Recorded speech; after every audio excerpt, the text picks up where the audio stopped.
यानी blood donate करते हैं। अल-फलाह फ्रंट जनाब ज़ाकिर हुसैन साहब, जब लोग जिंदगी और मौत के दरमियान जूझते हैं तो इस वक्त ये फ्रंट पूरे जिले में दूर दूर तक काम करता है। आज उनको सफर हासिल है। अपनी शफकत भरी कैंचियों के जरिए इस टूर्नामेंट का इफ्तिताह करते हुए क्या खूबसूरत मंजर पेश होता हुआ जनाब आबिद साहब और जनाब ज़ाकिर हुसैन साहब ने अपनी शफकत भरी कैंची के जरिए इस टूर्नामेंट का इफ्तिताह कर चुके हैं। अब धीरे धीरे इस वक्त अपने जनपद की, अपने जिले की लोहिया की टीम के कारा में दाखिल होते हुए जनाब मोहम्मद आबिद साहब और जनाब मोहम्मद इस वक्त ज़ाकिर हुसैन साहब का दिलपोशिया होती हुई उनका इस्तेमाल होता हुआ जिस सम्मान के, जिसकी इज्जत के वो हकदार थे, वो अदा होता हुआ अपने नगारी में इन तमाम हसीन मनाजिर को पेश करते हुए लोग अपनी मेमोरी को शानदार बनाते हुए लोग इस तारीखी लम्हों को अपने नगारी में और धीरे धीरे अपने कारनामा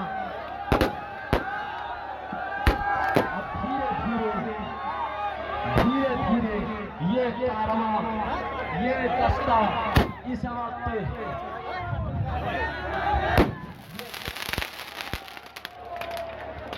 नहीं भाई, मैंने बारहा कहा था कि ईटा लगाकर उसको फोड़ना है पटाखे को, आपने उसी तरह से फोड़ दिया। यही वजह है कि इस तरह से लोग उसकी जद में आ रहे हैं। दिक्कत आ सकती है लोगों को।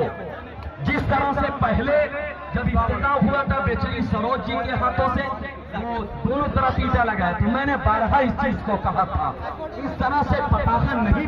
हम इंसानियत बचाने का काम कर रहे हैं, तो आप तमाम लोगों से बहुत अदब एहतराम के साथ कहूंगा, मैं बहुत हकीर इंसान हूँ, बहुत छोटा इंसान हूँ, मेरी कोई अहमियत नहीं।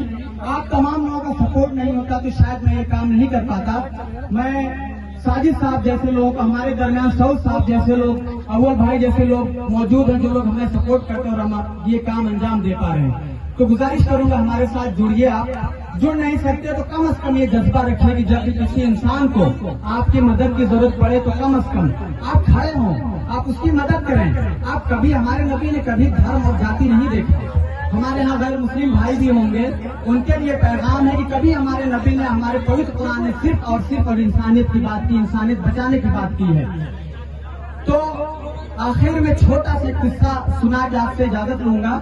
ये आजमगढ़ वालों की हिम्मत है, ये आजमगढ़ वालों का हौसला है। काबिल मुबारकबाद है आप तमाम लोग, जिन लोगों की वजह से मुमकिन में तहरीक हुई आज नेशनल लेवल पे अल्हम्दुलिल्लाह मुस्लिम कौम इस काम में आगे आ रही है। एक पॉजिटिव मैसेज जा रहा है। एक एग्जांपल मैं दूं आपको। एक बार मैंने एक मीडिया को बाइट दिया प्रेस कॉन्फ्रेंस में, मैंने कहा कि कुरान की एक आयत है जिसमें किसी इंसान की जान बचाई, उसमें पूरी इंसानियत की जान बचाई। और इसी पे हम इसी आयत से प्रेरित होकर, पवित्र कुरान की इसी आयत से प्रेरित होकर हम ये काम कर रहे हैं। उसने स्टेटस लगाया, स्टेटस ये लगाया कि सारे मुसलमान एक जैसे नहीं होते, कुछ मुसलमान जाकिर भाई जैसे होते हैं। एक मैसेज, एक पैगाम जा रहा है कि इस्लाम के माने गए शांति के, हम इंसानियत बचाने का काम कर रहे हैं। तो आप तमाम लोगों से बहुत अदब एहतराम के साथ कहूंगा, मैं बहुत हकीर इंसान हूँ, बहुत छोटा इंसान हूँ, मेरी कोई अहमियत नहीं। आप तमाम लोगों का सपोर्ट नहीं होता तो शायद मैं ये काम नहीं कर पाता। मैं साजिद साहब जैसे लोग, हमारे दरमियान सऊद साहब जैसे लोग, अव्वल भाई जैसे लोग मौजूद हैं, जो लोग हमें सपोर्ट करते हैं और हम ये काम अंजाम दे पा रहे हैं। तो गुजारिश करूंगा हमारे साथ जुड़िए। आप जुड़ नहीं सकते तो कम से कम ये जज्बा रखिए कि जब भी किसी इंसान को आपकी मदद की जरूरत पड़े तो कम से कम आप खड़े हों, आप उसकी मदद करें। आप कभी, हमारे नबी ने कभी धर्म और जाति नहीं देखी। हमारे यहाँ गैर मुस्लिम भाई भी होंगे, उनके लिए पैगाम है कि कभी हमारे नबी ने, हमारे पवित्र कुरान ने सिर्फ और इंसानियत की बात की, इंसानियत बचाने की बात की है। तो आखिर में छोटा सा किस्सा सुना के आपसे इजाजत लूंगा।